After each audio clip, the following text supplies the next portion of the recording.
Welcome to video number 6, which introduces the challenges related to revocable decisions in machine learning-based early decision making. As a reminder, here is the outline of the 7 videos of this series. In this video, we will open the last lock by making the decisions revocable.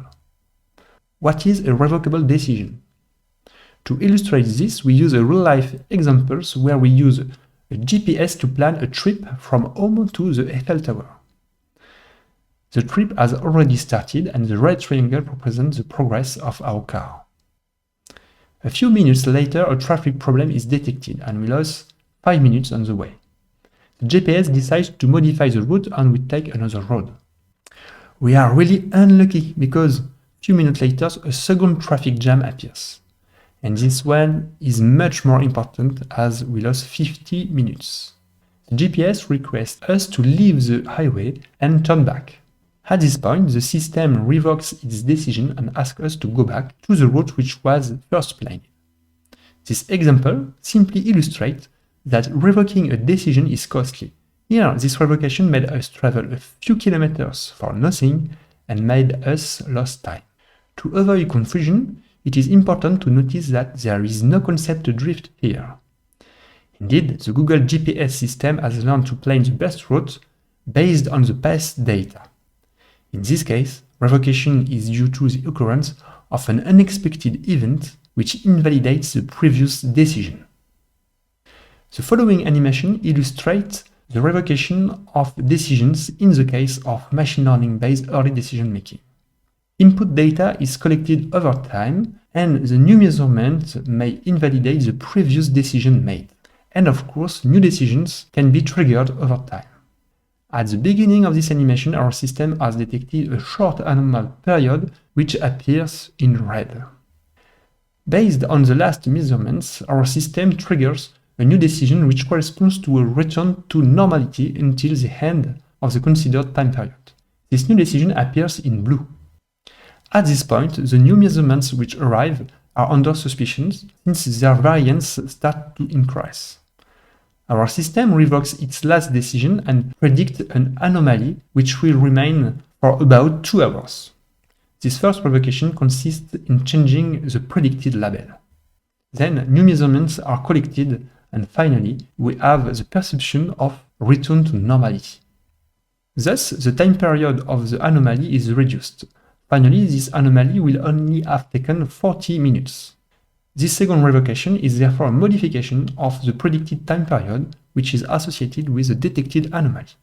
Then this story continues and shows us that revoking decision consists of both reconsidering the predicted labels but also updating the time period associated with each predicted event.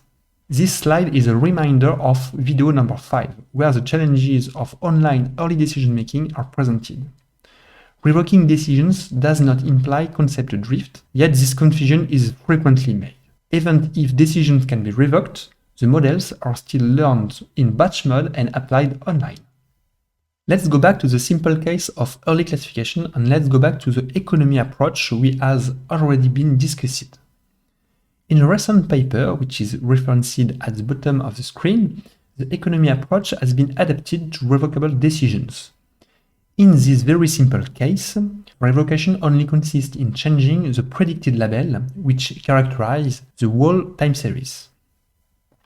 In this paper, a new cost of changing the decision has been introduced as a new input of the algorithm. This cost takes the form of a matrix, and each cell of this matrix indicates the cost associated with a new label given the previously predicted one. The use of this new cost is a first answer to the challenge number 8, which aims at controlling the number of decision changes. More precisely, this challenge aims at formalizing the trade-off between the reactivity of the system and the stability of the decisions. On the one hand, our system must be able to quickly revoke a decision when necessary. On the other hand, it is important to fight against excessively frequent and unnecessary decision changes. The paper in reference here is limited to the simple case of early classification of time series. obviously this approach should be generalized to the machine learning-based early decision-making problem in future works. Here is the optimization criterion of the economy approach, which has been adapted to the decision changes. On this slide, the parts of the criterion which already existed are hidden behind the two white blocks.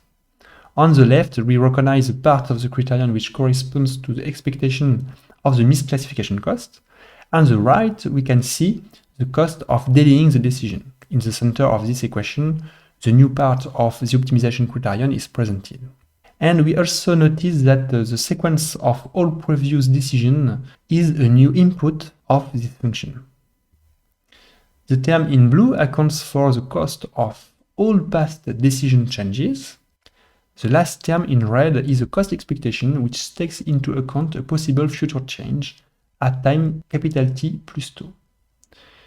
This last term is very interesting since it allows to answer the challenge number 9, which aims at designing approaches that are non-myopic to the risk of revocation itself.